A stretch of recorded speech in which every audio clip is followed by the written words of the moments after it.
Thanks so much. You're welcome. Miss, here's your food. Is something wrong? This might honestly be the best stadium I've ever seen. Look at this. Oh my word. This place is incredible. The US weren't joking when they said they had the best stadiums, because this is insane. How does this stadium rank among other stadiums in the US? Let me know in the comments, and if you want to see more adventures of me in the US, drop me a follow. Welcome to America.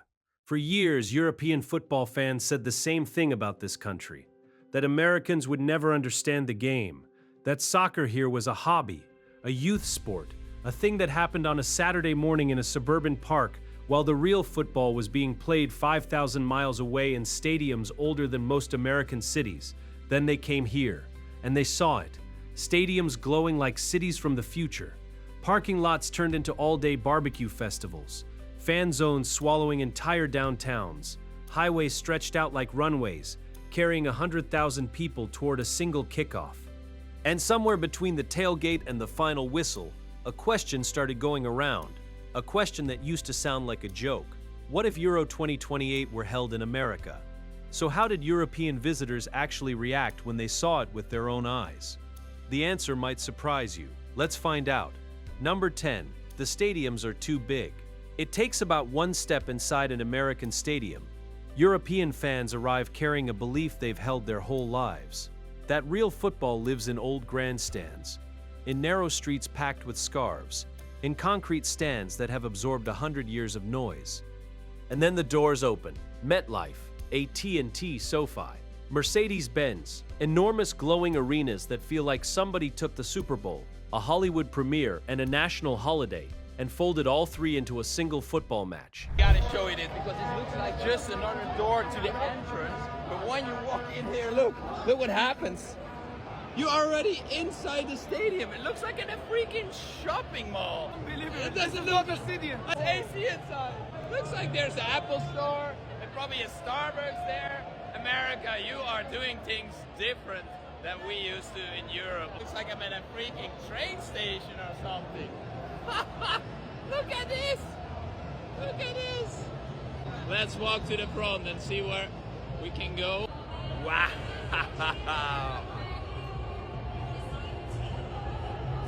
This is pretty damn unreal. I don't even feel like I'm in a football stadium. This is Dallas Stadium. So different than any other stadiums I've been before. You can argue Europe has the deeper tradition. That argument holds. But it holds a little less firmly when you are standing inside a bowl of 80,000 seats under LED screens so vast that fans in the very last row can read the sweat on a player's face, with a sound system that hits you in the chest like weather. MetLife Stadium in New Jersey seats more than 82,000. It will host the World Cup final.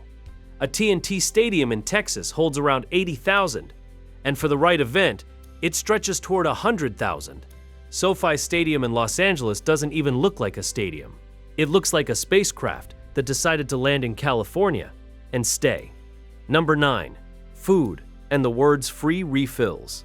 If the stadiums make Europeans look up, the food makes them laugh. A fan walks in expecting a snack. 90 seconds later, they are staring at a hot dog the length of their forearm. Nachos buried under a landslide of cheese. Burgers requiring a two-handed grip and a strategy. Pizza slices the size of a road sign. And then, a soda cup so large that one Dutch visitor was filmed asking, in complete sincerity, whether it was intended for the entire family. Then somebody says the two words, free refills. In European grounds, matchday food is beautifully simple. A pie, a pint, a bag of crisps on the walk-in. There is real charm in that. It's honest, and it's traditional, and nobody is trying to sell you a commemorative cup. America is doing something else entirely. What? I ask a medium size. That's medium. Ma che medium? Madonna! My entire family can drink from here for 1 month. Cioè, this is a medium size? Yeah. Madonna We're in Santa! Texas. Everything is bigger. But also, why you have to pay more for a bigger size if I have the free refill? Because that you can take out and you just have it for the entire day. But there is no sense. You have the free refill. You know how many calories is this? How many? I don't know. At least 2 plates of pasta. Is it good though? It's sugar, it's good, for sure it's good. I ordered one pancake. That's one pancake. This is one pancake? Yeah, welcome to America. You know, I used to be little like you. Thanks so much. You're welcome. Here, the food is not fuel before kickoff. The food is part of the event. It's the smoke drifting across the parking lot at 11 in the morning. It's the crinkle of foil in the stands. It's a tray of nachos so structurally unstable that carrying it requires a friend. But underneath the portion sizes, the thing that actually earns the respect is a philosophy.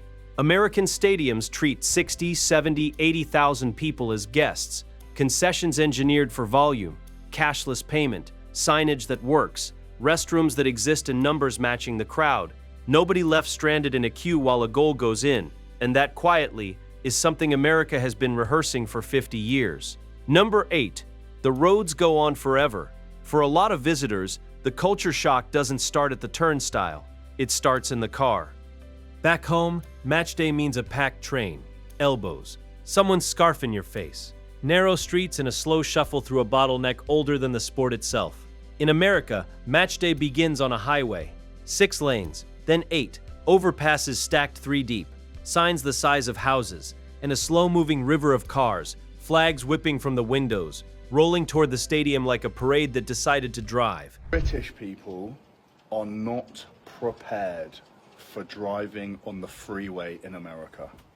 I've just driven 3 hours today on the motorway in the UK. It's polite, people let you go, people are not racing. Driving on the freeway in America is a completely different story.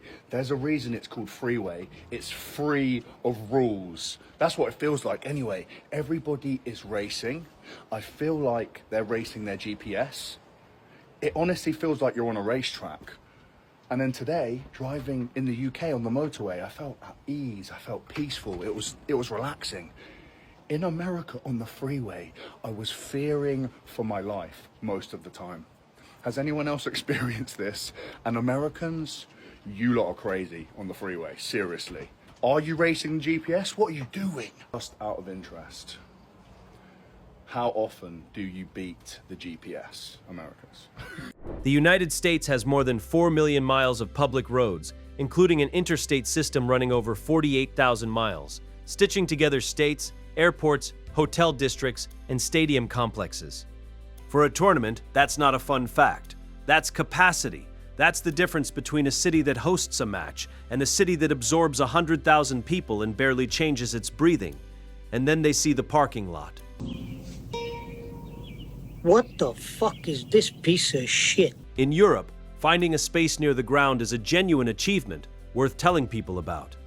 In America, the parking lot is the size of a small European town, rows of cars vanishing toward the horizon, flags, coolers, folding chairs, grills. Which brings us to the thing that broke everybody's brain. Number 7, tailgate madness. 3 hours before kickoff, the gates aren't even open, and the party is already started. Pickup trucks with their tailgates down, grills throwing smoke into the sky, coolers packed with ice. Somebody's playing country music. Somebody else is grilling ribs for people they have never met and will never see again. Cornhole boards, camping chairs. A stranger hands you a burger before he asks your name. For a European supporter, this is science fiction. Back home, the ritual is the pub, the train, the narrow street. That ritual is beautiful and it is old and nobody should ever change it. But America built its ritual on asphalt, and it turned a car park, the most boring square of concrete in the civilized world, into a festival, an outdoor living room, and a neighborhood that exists for exactly one afternoon. That's just mental.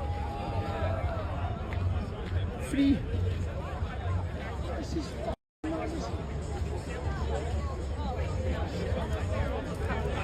Now imagine it. England fans and Germany fans, Italians and Dutch, standing in a Texas parking lot in 90-degree heat, singing chants written in the 1960s, holding barbecue 3 hours before a ball is kicked. That's not a joke. That's a scene people would talk about for the rest of their lives. Number 6. Airports everywhere. Here's the part Europeans underestimate. America is enormous. That's the objection. It's too big, too spread out, too far between cities. How does a fan follow a team across a continent? Then they look at the map. More than 5,000 public-use airports. Hartsfield-Jackson in Atlanta, ranked the busiest airport on Earth for years running. Dallas-Fort Worth, so large that first-time visitors describe it as a city with a runway attached. JFK, O'Hare, Newark, Miami, LAX. Well, only 3 hours of flying later, here we are. Oh my God. This is the Orlando International Airport. What the helly? Palm trees indoors. Look at that now. This is crazy. That's that American freedom right there. Let's go. New York gives you the East Coast. Miami gives you heat and ocean. Dallas gives you Texas. Atlanta gives you the South. Chicago gives you the Midwest. Los Angeles gives you the Pacific and the Hollywood sign. A fan in London opens a schedule and doesn't just pick a match. They pick a life for 2 weeks. The distances are longer. The flights cost more. Nobody's pretending otherwise. But the doors are everywhere, and every one of them is open. Number 5, the football vacation. And this is the thing that truly gets them. In Europe, you travel for the match. In America, the match is the excuse. Wear your national shirt through Manhattan in the morning. Sit inside a stadium that night.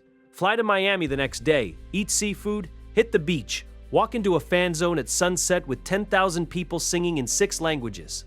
Football here doesn't arrive alone. It arrives with Las Vegas neon, California sun, Texas brisket, the Chicago skyline, Colorado mountains, Orlando theme parks, and roads that look like they were built by a film director.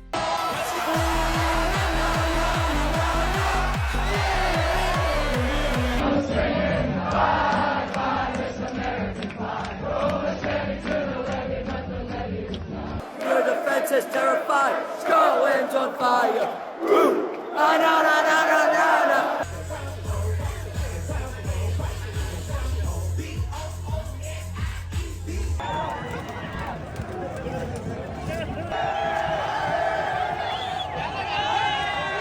Every city offers a reason to stay 3 more days.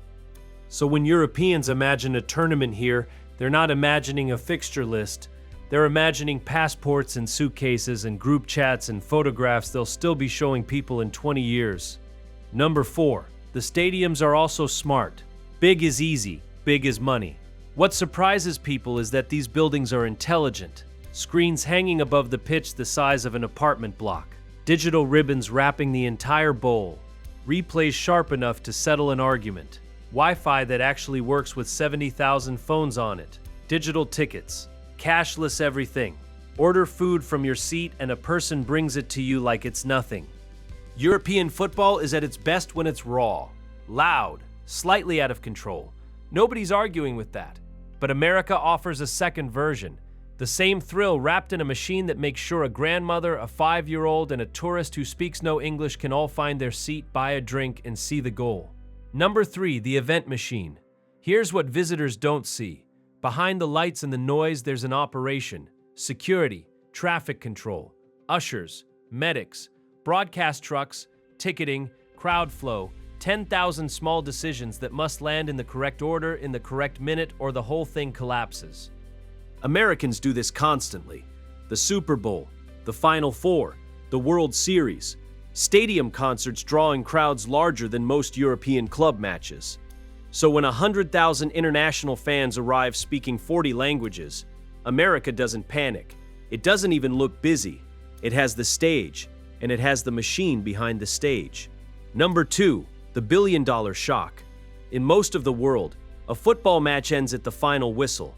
In America, it started generating money 3 weeks earlier. Flights booked, hotels filled, rideshares running all night, jerseys, restaurants, bars, museums, shopping districts, tour buses, taxi drivers, waiters, cleaners, security staff, food trucks. Thousands of local businesses pulled into the current of a single event. A match here doesn't fill a stadium. It heats an entire city. Americans understood something a long time ago that a lot of the football world still finds slightly distasteful. That sport creates emotion, and it creates jobs. That a summer of football can be a summer of work, of wages, of a small restaurant having its best month in 10 years. That's the billion-dollar shock. And it's not something to apologize for. Number 1. What they actually said. So, what if Euro 2028 came to America? It's a fantasy. Everybody knows it. But listen to why it keeps getting asked. Because for 30 years, Americans were told they didn't understand this game, that the passion wasn't real, that a country of shopping malls and freeways could never feel what a Tuesday night in Naples feels like. And America never argued back. It just built the stadiums, built the roads, built the airports, learned to move 1 million people in an afternoon, fired up the grills at 9 in the morning, filled the fan zones, draped 100 flags over a downtown that had never heard of half the countries flying them. And then it opened the gates and said, "Come and look." They came. They looked up at the lights, and a lot of them went quiet. You can't fake that. You can't buy that. You can only build it year after year while the rest of the world isn't watching. Europe will always have the history, but if football ever wants a bigger stage, a brighter one, a louder one, a stage wide enough for the entire planet to stand on at the same time, America has had that stage ready for a very long time.